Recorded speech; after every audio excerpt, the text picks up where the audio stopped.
All right, tonight, some food for thought. Do the folks who weigh in on our food have so much as a clue?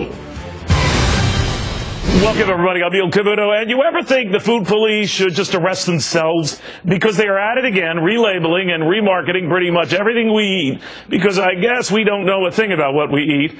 But here's what's eating me, what's eating them, the government, because they're big on changing labels, but not very big on revising those labels, particularly the ones that they screwed up, like coffee. Remember the caffeine killer?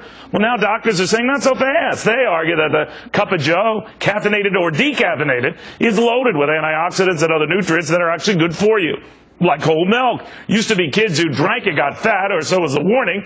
Turns out that kids swilling the skim or low-fat milk are the ones getting fat because they tend to be more likely to indulge in junk food. Go figure. Like salts. From killer, where just a little dash will do you in, to now too little salt and it'll do you in. And like chocolate, the craving that gave you pimples and made you fat apparently is loaded with enough antioxidants to probably lower your risk of getting a stroke. Now, my only point in bringing up some of my favorite foods and ingredients is urging caution when the government food police come cracking down. Because don't look now, but they are at it again. The White House getting set for a major, and I mean major, food standard overhaul that will force food manufacturers and sellers to relabel everything from boxed cereals and canned meats to candy wrap and microwave popcorn and microwave everything else.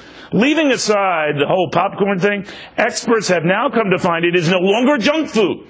It is a whole grain and nutrient bonanza. This is going to be a regulator's bonanza. It's going to keep them busy, even as it keeps us confused. Leaving aside the cost of this nonsense, you ever think the FDA would just put out its own "we botched it" label to amend all its earlier botched labels? Maybe admit that e-cigarettes, which get you off cigarettes, aren't the problem. Cigarettes are the problem.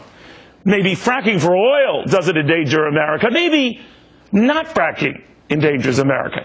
Time and again, a government more interested in stopping things at work and costing the folks who just want to work and want to eat and want to have cheap gas and want to get off cigarettes and want to live a better life without being dictated to in every freaking facet of their life. They want to keep us safe. Bottom line is, I know their heart's in the right place. But is it safe to say the government is overdoing it? Sabrina Schaefer, Ford O'Connell on that. Sabrina, what do you think? Well, look, Neil, I know that we all want to lose weight from time to time. And when it's time to do that, lady. That might ideal weight, but go ahead.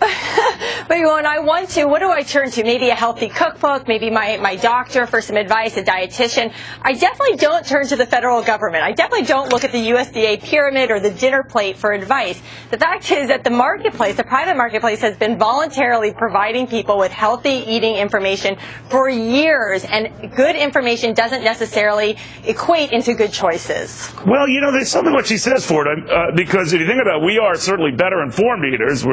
I guess we're better informed fatter eaters, but we're better informed. What do you think of it?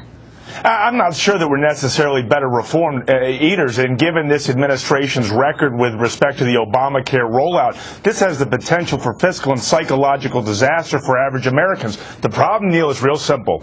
Nanny-state science and federal do-goodery, as Charles Krauthammer often points out, is not an exact science. And look, 10 years ago salt was bad, today it's essential. 10 years ago eggs were bad, now it's the perfect food. Really, at the end of the day, Neil, I'm not sure people really need a label. What they need to do is actually think and take some personal responsibility. Well, I think you just hit on it there. What I always wonder is what is the vice food today? And I as a kid growing up, I mean, it was trans fats, saturated fats, beneath the planet of fats, escape from fats. It just changed constantly. So, Sabrina, I could never keep track of it. And I kind of remember my Italian grandmother was just a big believer in everything is fair game as long as you don't overdo it. And that was a woman who had an 8th grade education but got life.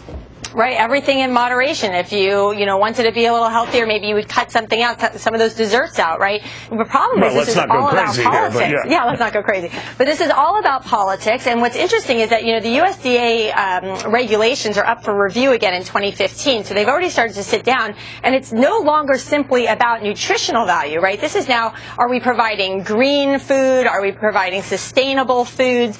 So this is so politically charged, and it affects all sorts of areas of the government. government, from SNAP or food stamps to school lunches to prison programs, the military. It has wide-ranging implications. Well, to your point, why not admit then, if you're going to be FDA or any of these other food police, that we botched it on coffee, we botched it on eggs, we botched it even on butter. That we have to sometimes revise these labels. They never do that. They just pile on new labels.